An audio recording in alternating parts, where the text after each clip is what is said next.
గత కొన్ని నెలలుగా బెట్టింగ్ యాప్ పైన ఎంతోమంది పోరాటం చేస్తున్న సంగతి తెలిసిందే. ఎట్టకేలకు ఈ బెట్టింగ్ యాప్స్ని మన ఇండియాలో బ్యాన్ చేసేశారు. స్కిల్ గేమ్ పేరుతో జరుగుతున్న ఈ వేల కోట్ల వ్యాపారం పైన భారత పార్లమెంటు రీసెంట్గా బ్యాన్ విధిస్తూ ఒక యాక్ట్ కూడా రిలీజ్ చేసింది. ఇది ఎంతో మంది పోరాటానికి దక్కిన ప్రతిఫలం అని చెప్పవచ్చు. ముఖ్యంగా మన తెలుగు రాష్ట్రాల్లో సజ్జనర్ సార్ గారు అండ్ నా అన్వేషణ ఇంకొంతమంది ఇన్ఫ్లుయెన్సర్లు చేసిన పోరాటానికి ఆఖరికి ఫలితం దొరికింది.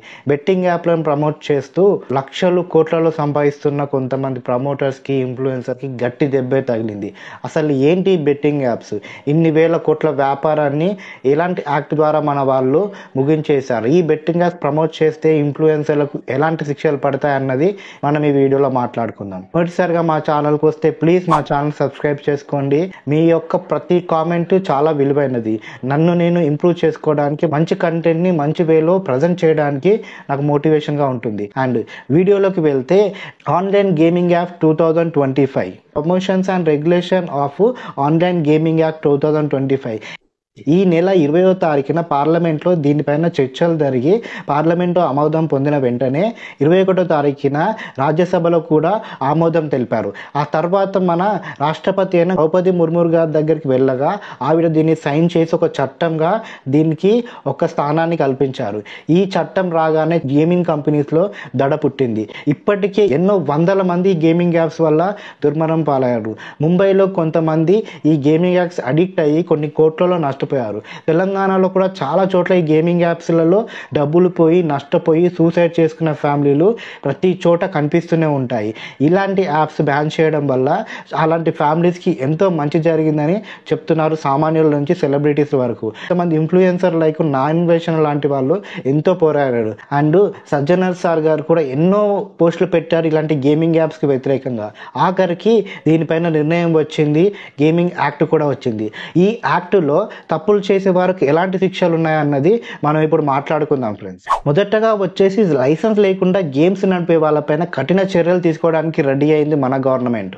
ఇలాంటి నడిపిస్తే వాళ్ళకు 50 లక్షల జరిమానా, 3 సంవత్సరాల జైలు శిక్ష పడేలాగా చేశారు ఈ యాక్ట్లో. ఇది మేజర్గా కంపెనీలకు, గేమింగ్ యాప్ నడిపే వాళ్ళకు అప్లికేబుల్ అవుతున్నట్టుగా తెలుస్తుంది. నిషేధించిన వాటిని వాళ్ళ యాప్లలో, వాళ్ళ సైట్లలో పెట్టడం కూడా పెద్ద నేరంగా వీళ్ళు పరిగణిస్తున్నారు. దాదాపుగా ఇలాంటి నేరానికి ₹1,00,00,000 వరకు జరిమానా, 5 సంవత్సరాల వరకు శిక్ష కూడా విధిస్తుంది.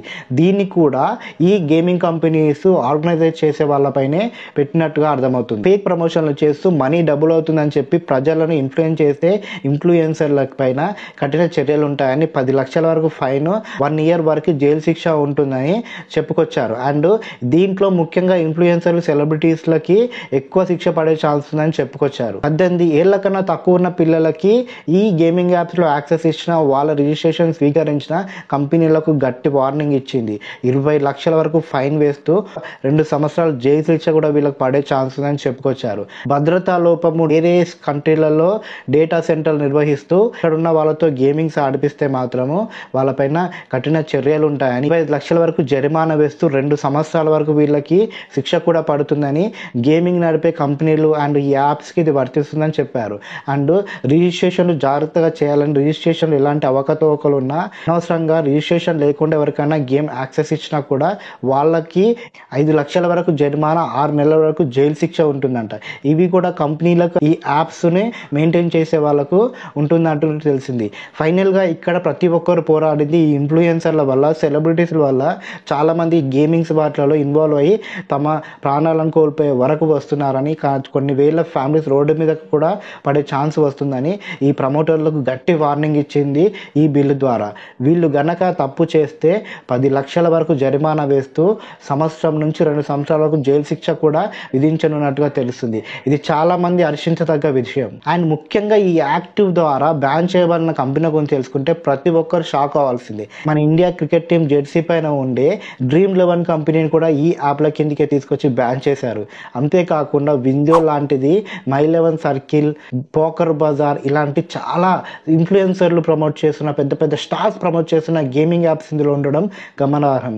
గేమ్ ఏదైనా గేమే అని డబ్బు ఇన్వాల్వ్ అయితే అది చాలా ప్రమాదకరమైన గేమ్గా మారుతుందని, అది స్కిల్ అయినా పర్లేదు అన్నట్టుగా మన గవర్నమెంట్ వాళ్ళు అనుకుంటున్నట్టుగా అర్థమవుతుంది. ఇక్కడ గేమింగ్ యాప్స్ వాళ్ళ వాదన ఎలా ఉందంటే, గేమింగ్ యాప్స్ని ఇలా మీరు సడన్గా బ్యాన్ చేయడం కరెక్ట్ కాదు. 2 లక్షలకు పైగా ఈ గేమింగ్ యాప్స్ పైన ఉద్యోగాలు ఆధారపడి ఉన్నాయి. 25,000 కోట్ల వరకు మేము ఎవ్రీ మంత్ ట్యాక్సులు కడుతున్నాము. వీటిని మీరు పరిగణలోకి తీసుకోవాలి. ఇప్పటి వరకు మన దేశంలో స్కిల్ బేస్డ్ గేమ్ని ఎవరు బ్యాన్ చేయలేదు. సుప్రీంకోర్టు కూడా ఎప్పటికప్పుడు మాకు అనుకుగానే తీర్పులు ఇస్తూ వచ్చాయి. మీరు సడన్గా ఇలా గేమ్స్ని బ్యాన్ చేయడం కరెక్ట్ కాదని మాట్లాడుకొచ్చాయి.